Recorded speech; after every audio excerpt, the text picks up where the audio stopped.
Eu havia dito no início que Minas tem, entre todos os estados brasileiros, o menor percentual de professores concursados, efetivos, não mais que 19,2%, segundo o Censo Escolar 2023.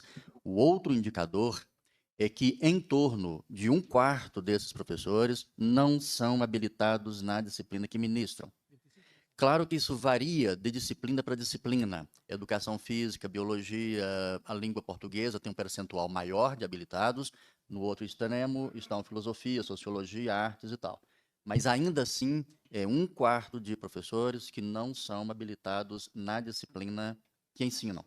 Então, vejamos que são dois elementos muito importantes desse quadro concreto do cotidiano da nossa sala de aula, do ponto de vista das condições objetivas de trabalho, uma vez que a forma de inserção institucional muito diz respeito acerca das condições, e, claro, da habilitação que diz respeito ao domínio do conteúdo e à formação específica para o exercício da docência. A rede estadual, a gente enfrenta uma situação que ela é caótica, porque as mudanças na organização do currículo, da grade de horários, enfim, que é feita na escola, hoje a professora ela é obrigada, a professora da rede estadual ela é obrigada a assumir disciplina sem ter a formação, né?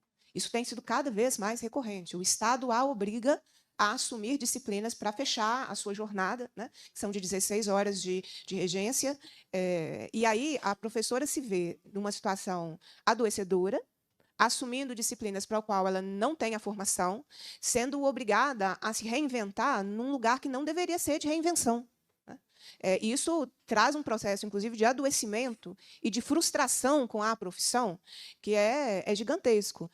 E a questão do baixo número de profissionais efetivos tem uma inércia, sabe, professor, dos órgãos de controle do Estado que não atuam. Não é? Eu falo isso porque, sistematicamente, aqui na Comissão de Educação, essa pauta ela é recorrente. Nós fazemos sistematicamente, por audiências públicas, processos de chamada do Estado para que o Estado apresente planejamento de nomeação de concurso. E isso desde o início, né? Então, desde que eu assumi como deputada, desde 2019, a gente tem tido esse trabalho. Então, é só depois de uma grande pressão que o Estado começa a fazer cronogramas de nomeações muito abaixo da realidade. Nós tivemos um concurso público agora, foram 18.000 vagas ofertadas, com 8.000 colegas que passaram. Ou seja, um concurso com um número menor de vagas do que a realidade, e ainda assim, se todo mundo desse concurso for nomeado, você terá 10.000 cargos vagos não preenchidos por concurso público. E tem uma inércia, porque a situação é recorrentemente levada aos órgãos de controle do Estado, né? Ao Ministério Público, ao Tribunal de Contas do Estado. Então, a questão que o senhor coloca, né? Na medicina, você pode ter pessoas não habilitadas para atuar. Como é que na educação a gente foi se constituindo na sociedade uma tolerância, né, tão alargada à precarização das condições de trabalho desse profissional? E acho que aqui no estado de Minas a gente corre um risco gravíssimo, que eu mesmo batizo as minhas opiniões, de um grande apagão na educação. Porque o profissional olha para aquela carreira em que ele ganha um pouquinho mais de salário mínimo, gente. Vamos começar a dizer qual que é o salário da professora, para a gente entender a precarização. É um pouquinho mais do que o salário mínimo, para demorar 20 anos para receber para um mestrado, 25 anos para receber para um mestrado, uma progressão por tempo de serviço, que você tem toda há 20 anos para receber para o mestrado, que é a promoção, e a progressão, que é uma valorização por tempo de serviço, que é completamente controlada pelo sistema. Então, você olha para a carreira, o que você vê? Você não vê carreira, você já não vê salário. Você já não vê nada, a carreira não deveria compensar salário, mas vamos falar da realidade. Você não vê nada que compense, né? Eu começo com um salário que não me valoriza, mas eu vou ter aí uma política que vai ser um pouco mais robusta. Você não tem nada. Você não tem nem um salário decente, mínimo. Você não tem nenhuma política de carreira, né? E quando eu falei na minha saudação inicial como é que hoje é a gestão da educação da rede estadual, é controle e propaganda, né? Porque quando você vê as propagandas, 50.000 publicações de progressões. Aí você não sabe quantas daquelas são devidas a quase um ano, que você tem direito de receber tem 10 meses, que você nunca receberá por esses 10 meses que você adquiriu o direito e não recebeu, né? Então, você tem um grande esquema de propaganda que difere da realidade, né? E o controle, gente. A gente precisa falar sobre a quantidade de planilhas hoje na rede estadual. A quantidade de memorandos é um controle do fazer docente.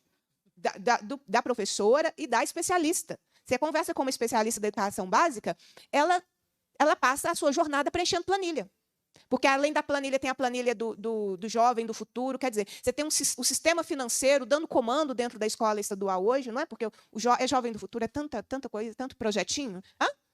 Não, mas tem o jovem também, o Trilhas, que é o esquema de voucher. Quer dizer, mas você tem o jovem do futuro, que é um esquema com o Itaú, não é? Não? O Itaú ou algum outro banco aí. É o sistema financeiro dentro da escola, ocupando o tempo da professora e da especialista, e você tem um grande mecanismo de controle, porque a quantidade de memorandos, a quantidade de planilhas é para controlar aquilo de um terço de hora atividade. Sabe aquela hora atividade que a gente batalhou tanto, que é o reconhecimento, de que a gente trabalha fora da sala de aula e, portanto, a gente tem que ser reconhecido e valorizado? Se tornou um castigo, porque se tornou uma ferramenta de controle desse tempo, de mais jornada, de mais sábados para trabalhar, né, de uma jornada que já é extenuante. Então, assim, o caos, né, no caso, eu falo de onde eu estou, eu acompanho, que a rede estadual e você não vê, por parte do Estado, uma política para melhorar esse indicador que o senhor levantou aqui, né? De tão baixo número de professores, de profissionais, de professores mesmo, porque das outras carreiras sequer tem o cuidado, as carreiras administrativas sequer têm o cuidado de um preenchimento ou de um concurso para essa área.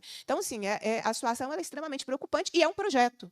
Acho que esse é um ponto. Com isso, eu vou finalizar, deputada Macai. É um projeto, porque aqui no Plano Plurianual de Ação Governamental, que foi votado na Assembleia, apesar das nossas tentativas de retirar, foi aprovado a ampliação do projeto Somar, que a gente precisa falar sobre isso, que é um grande esquema de privatização da educação básica, que, quando começa numa escola, a gente não presta atenção. Em que pese ele começou em 3 escolas da rede estadual, que é da região metropolitana. E, pelo plano do governo, vai ampliar para 100, sem critério. Vai ampliar para 100. E de 100 pode passar para 200, pode passar para 3.000, porque não tem critério. E outro grande esquema, que é uma articulação com a FIENG, é a das parcerias público-privadas para gestão de escola estadual, que também foi aprovado no PPAG, apesar da nossa luta contra. Ou seja, o Estado vai fazer um modelo de privatização, além do SOMAR, que a gente nem sabe qual é, porque não foi apresentado em lugar nenhum, só está lá no plano plurianual. Então, essa precarização, não ter política robusta de concurso, não ter política robusta de carreira, porque quem está no SOMAR não é servidor do Estado, é contratado pela empresa. Não tem discussão de carreira, não tem sindicato, não tem piso salarial, né? Então, você tem um projeto que está em curso e que boa parte, inclusive, nem passa por autorização legislativa. E o que passa são esses 2 exemplos, né, do planejamento do Estado para o próximo período, que é um grande esquema de privatização, seja pelo SOMAR ou por esse modelo de PPP, que a gente ainda nem sabe o que será, porque ele sequer foi apresentado, nem à Assembleia ou à sociedade.